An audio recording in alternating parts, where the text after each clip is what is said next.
নমস্কার বন্ধুরা, আশা করি সবাই ভালো আছেন, সুস্থ আছেন। বাছাই করা গল্পগাথা বা সঙ্গীতা অডিও বুক চ্যানেলের নতুন একটি পর্বে আপনাদের স্বাগত জানাই।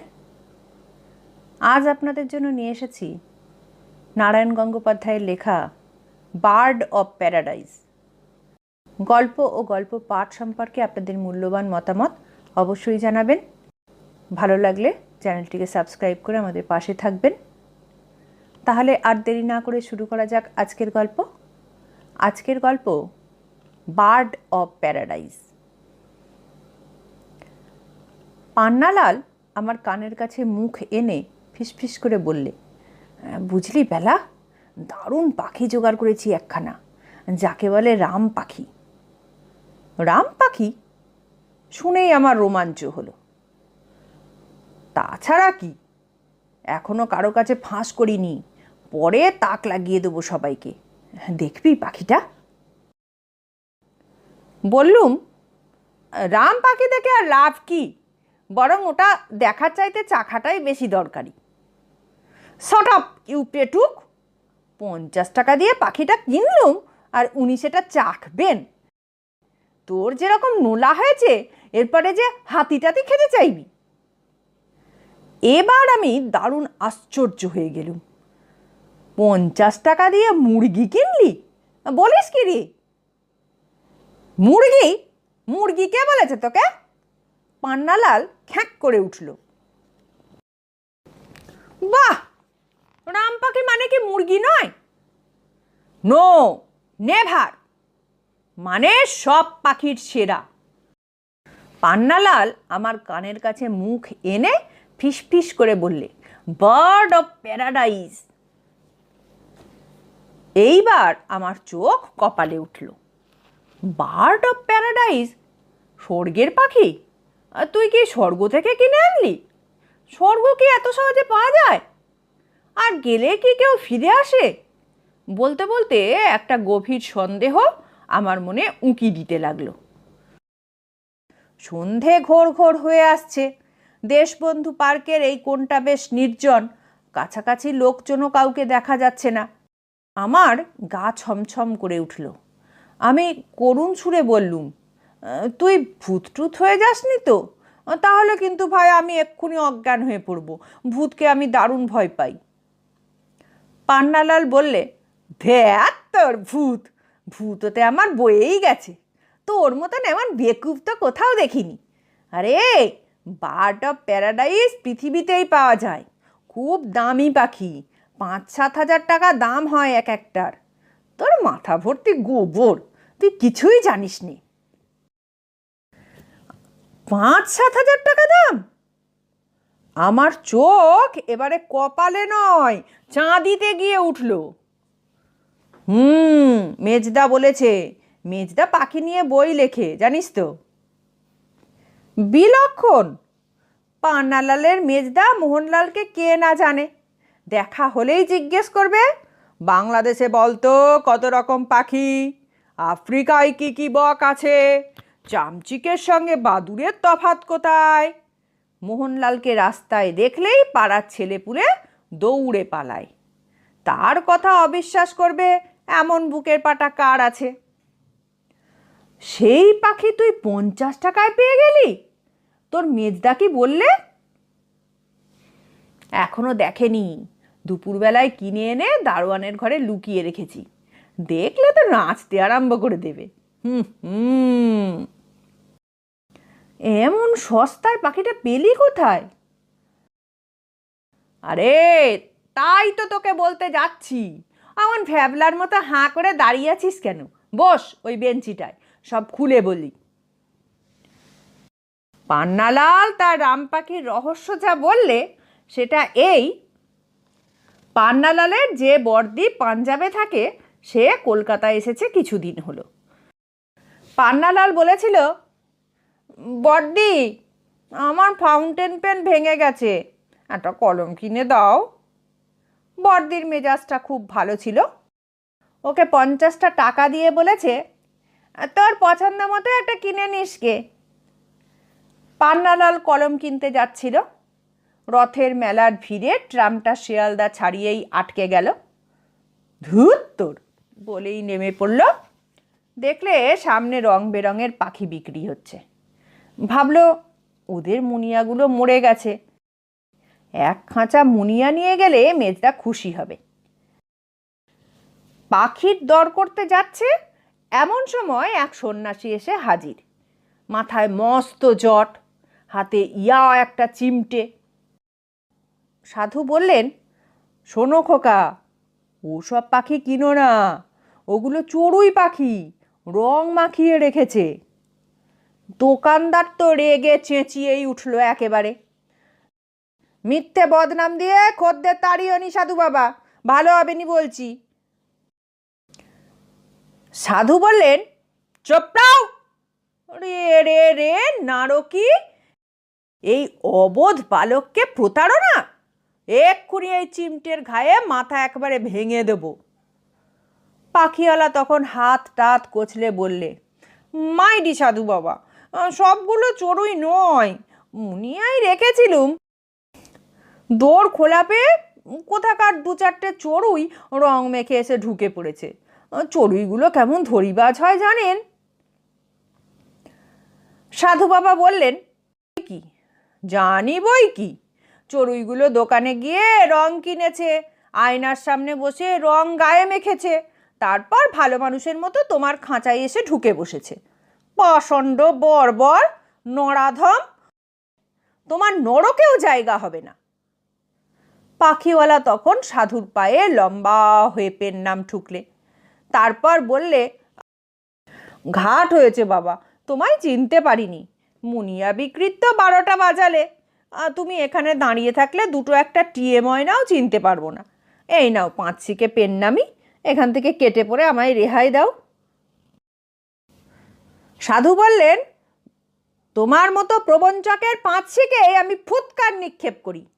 চলে এসো খোকা, আমি তোমায় পাখি বেছে দিচ্ছি। সাধুকে পেয়ে তো পান্নালাল মহা খুশি। বললে, ভাগ্যিস আপনি ছিলেন, নইলে এক্ষুনি আমায় ঠকিয়ে দিত। সাধু হঠাৎ পান্নালালের কানের কাছে মুখ নামিয়ে বললেন, তোমাকে একটা পাখি আমি দিতে পারি, 1000 টাকা তার দাম, চাও তো এক্ষুনি দিতে পারি। শুনে পান্নালালের তো মাথা ঘুরে গেল। 1000 টাকা দামের পাখি সাধু বাবার কাছে! পান্নালাল এইবারে বুঝল পাগলের পাল্লায় পড়েছে। বললে, 1000 টাকা তো নেই আমার সাধু বাবা, সে পাখি আমি কিনবো কি করে? চলি তাহলে, টাটা। কিন্তু তার আগেই সাধু বাবা তার হাত চেপে ধরেছেন। বললেন, ভাবছো পরিহাস করছি? না, টাকা তোমায় দিতে হবে না, সন্ন্যাসী আমি, অর্থের কোনো প্রয়োজন নেই, এমনি ওটা তোমায় দেব আমি। বিশ্বাস হচ্ছে না? এসো আমার সঙ্গে। মনে খটকা ছিলই, তবু পান্নালাল গুটি গুটি সাধুর সঙ্গে এগুলো। খানিক দূরে এগিয়ে একটা কানাগলির মধ্যে ঢুকলো দুইজনে। এইবারে পান্নালাল আরও ভয় পেয়ে গেল। এই নির্জন কানাগলিতে সাধু যদি গালে থাবড়া দিয়ে পকেটের টাকা কড়ি সব কেড়ে নেয় তাহলে? সাধু বললেন, বৎস মা ভই, ওই দেখো আমার শিষ্য জনার্দন পাখি নিয়ে বসে আছে। একটা রোয়াকের ওপর রোগা আর বেঁটে জনার্দন ছোট একটা বাঁশের খাঁচা কাপড়ে ঢেকে নিয়ে বসে আছে। পান্নালাল সামনে যেতেই এক মুখ দাঁত বের করে সে কাপড় তুলে খাঁচাটা দেখালে। ওফ, সে কি পাখি একখানা! ময়ূরের পেখমের মতো 7 রঙা লেজ, হলদে কালো বেগুনি কত রকমের রং, দেখে পান্নালাল একেবারে হাঁ। সাধু মিটমিট করে হেসে বললেন, দেখছো কি, বার্ড অফ প্যারাডাইস, যাকে বলে স্বর্গের পাখি। প্রশান্ত মহাসাগরের একটা নির্জন দ্বীপে থাকে, তোমাদের চিড়িয়াখানায় 2-একটা আছে বটে, কিন্তু এ জিনিস তারা চোখেও দেখেনি। জনার্দন ছট করে খাঁচাটা ঢেকে ফেলেছে। পান্নালাল বললে, আপনি কোথায় পেলেন? সাধু হাসলেন। যোগ বলে। পান্নালাল 3টে ঢোক গিললে, আপনি আমায় পাখিটা দেবেন? দেবই তো। দাম নেবেন না? এর দাম রাজা মহারাজাও দিতে পারেন না, তবে কালী করাল বদনীর পুজোর জন্য কিছু দিতে চাও দাও, তোমার যা ইচ্ছে। বার্ড অফ প্যারাডাইজের কথা মেজদার মুখে শুনেছে পান্নালাল। এই পাখি দেখলে ওফ, মেজদা তো নাচতে আরম্ভ করবে। পান্নালাল তক্ষুনি খালি ট্রাম ভাড়া রেখে 50টা টাকা সাধুর দিকে এগিয়ে দিলে। সাধু বললেন, টাকা স্পর্শ করি না, জনার্দনকে দাও। এরপরে আর অবিশ্বাসের কিছু থাকে? জনার্দনকে টাকাটা দিয়ে সাধুকে পেন নাম ঠুকে পান্নালাল খাঁচা নিয়ে ড্যাং ড্যাং করে চলে এলো। জনার্দন খিক খিক করে হেসে বললে, খুব দাম বেড়ে নিলে খোকা বাবু। গল্প শেষ করে পান্নালাল বললে, সেই পাখি লুকিয়ে রেখেছি দারোয়ানদের ঘরে, ভজুলাল দেশে, ঘরটা খালি আছে এখন। তুই আমার পরম বন্ধু, তোকেই আগে দেখাবো, তারপর মেজদাকে চমক লাগিয়ে দেব। মেজদা বলে আমি একটা ইডিয়েট, আমার মগজে নাকি কিছুই নেই। আজ মজাটা দেখিয়ে দিচ্ছি। পান্নালালদের বাড়ির কাছাকাছি গেছি, দেখি ওর মেজদা একটা লোকের সঙ্গে কি যেন কথাবার্তা বলছে। দেখেই পান্নালাল থমকে গেল, বললে, পেলা লুক। কে দেখবো? আরে ওই যে লোকটা মেজদার সঙ্গে কথা কইছে, দেখছিস? ঝোল্লা মতন গোঁফ, মাথায় টাক। আরে ওই তো আমাকে রং করা চড়ুই বেচতে চেয়েছিল, নিশ্চয়ই মেজদাকে ঠকাতে এসেছে। Hurry up! পান্নালাল প্রায় দৌড়ে মেজদার কাছে গিয়ে হাজির। আমিও। মেজদা, ওর পাখি কিনো না, ভারী জোচ্চোর, ভীষণ ঠক। হাউ মাউ করে চেঁচাতে লাগলো পান্নালাল। মেজদা আর সেই লোকটা একসঙ্গে চমকে উঠল। কি বলছিস আবল তাবল? জোচ্চোর হবে কেন? এ তো রামলাল, বরাবর আমায় পাখি এনে দেয়। রামলাল না ছাই, এই তো দুপুরবেলা মুনিয়া পাখি বলে আমায় রং করা চড়ুই গছাতে যাচ্ছিল। ভাগ্যে সাধু বাবা ছিল, নইলে। মেজদা বললে, তাই নাকি হে রামলাল? লোক ঠকানো ব্যবসা ধরেছে নাকি আজকাল? ঝোল্লা গোঁফ আর টাক নিয়ে তো লোকটা একেবারে কাঁচুমাচু। হাত কচলে টচলে বললে, না বাবু, মানে এই একটু মানে আপনার ভাই বলে তো জানতুম না। কিন্তু রামলাল হঠাৎ চমকে উঠল। খোকাবাবু, তুমি বার্ড অফ প্যারাডাইজ কেননি তো? তুমি জানলে কি করে? রামলাল এক গাল হাসল। আমি জানবো না? পাখি রং করা বিদ্যের উনিই তো আমাদের গুরুদেব। অমনি করে সাধু সেজে খদ্দেরকে ভোলান, তারপর নিরিবিলিতে কোথায় নিয়ে গিয়ে 25, 30, 50, 100 একটা রং করা কাক বিক্রি করে দেন। তার পিঠের সঙ্গে সরু কালো সুতো দিয়ে কয়েকটা ময়ূরের পালক বাঁধা থাকে, আর গায়ে মাখানো থাকে খানিকটা লাল হলদে সোনালি রং। 2 দিন পরেই উঠে যায় রং, ময়ূর পালক খসে যায়, ব্যাস। মেজদা বললে, কি সর্বনাশ, এ যে দারুণ জোচ্চোর, পুলিশে ধরিয়ে দেওয়া উচিত। রামলাল বললে, পুলিশে পাত্তা পেলে তো? গুরুজি আজ কলকাতায় থাকলে কাল কাঠমান্ডুতে, সেখানে হয়তো কালকে একটা রং করা শকুন 200 টাকায় বেচে দেবেন, বলবেন এটা ফুজিয়ামা ঈগল। তা খোকাবাবু, গুরুজির হাতে তো পড়েছিলে দেখছি, ওই রকম একটা ফুজিয়ামা ঈগল কিংবা বার্ড অফ প্যারাডাইজ কিনে বসনি তো? জানতুম না তুমি বাবুর ভাই, তাহলে তোমায়।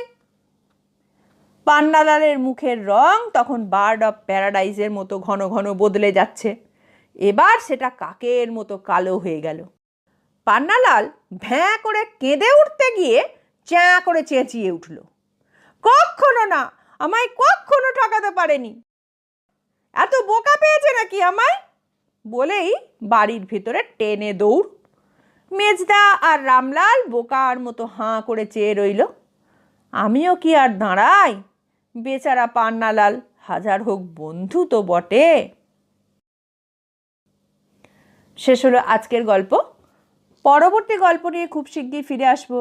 ততক্ষণ সবাই ভালো থাকবেন, সুস্থ থাকবেন, আনন্দে থাকবেন। নমস্কার।